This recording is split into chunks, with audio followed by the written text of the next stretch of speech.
नमस्कार, मैं हूं आपके साथ आयुषी गुप्ता।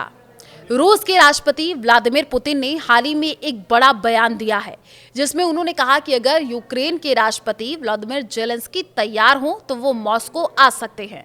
पुतिन ने जेलेंस्की से मुलाकात की संभावना को पूरी तरीके से खारिज नहीं किया है। ये बयान ऐसे समय में आया है जब रूस और यूक्रेन के बीच तनाव चरम पर है। पुतिन ने ये बात मंगलवार को आपको बताया कि व्लादिवोस्तोक में आयोजित ईस्टर्न इकोनॉमिक फोरम में कही है। उन्होंने साफ किया कि वो जेलेंस्की से बातचीत के लिए तैयार है, बशर्ते यूक्रेन की तरफ से भी सकारात्मक पहल हो।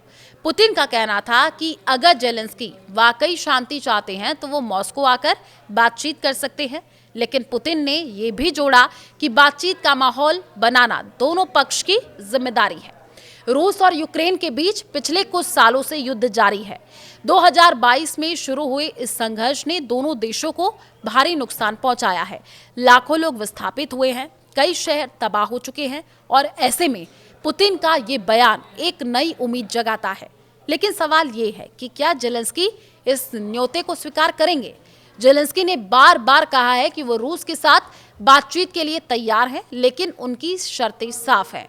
रूस को यूक्रेन की जमीन खाली करनी होगी। पुतिन का ये बयान कई मायनों में अहम है।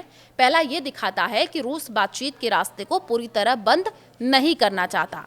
दूसरा, ये जेलेंस्की के लिए एक चुनौती भी है कि वो इस मौके को कैसे लेते हैं। लेकिन क्या ये सिर्फ एक राजनीतिक बयान है या वाकई शांति की दिशा में कोई बड़ा कदम? ये देखना दिलचस्प होगा। दोनों देशों के बीच अविश्वास की खाई इतनी गहरी है कि बातचीत का रास्ता आसान नहीं होगा। रूस का कहना है कि वो यूक्रेन में अपनी सैन्य कार्रवाई को तब तक नहीं रोकेगा जब तक उसका मकसद पूरा नहीं हो जाता। दूसरी तरफ जेलेंस्की ने साफ कहा है कि वो किसी भी सूरत में यूक्रेन की संप्रभुता से समझौता नहीं करेंगे। ऐसे में अगर मॉस्को में मुलाकात होती भी है तो क्या वो कोई ठोस नतीजा दे पाएगी? इस खबर पर दुनिया भर की नजरें टिकी हैं। कई लोग ये मानते हैं कि ये बयान रूस की तरफ से एक रणनीतिक चाल हो सकता है, ताकि अंतर्राष्ट्रीय मंच पर वो शांति की पहल करने वाला दिखे। वहीं कुछ का ये कहना है कि यूक्रेन पर दबाव बनाने की कोशिश है।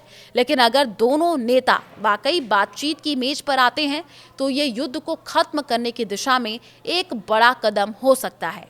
आप क्या सोचते हैं? क्या जेलेंस्की को मॉस्को जाना चाहिए?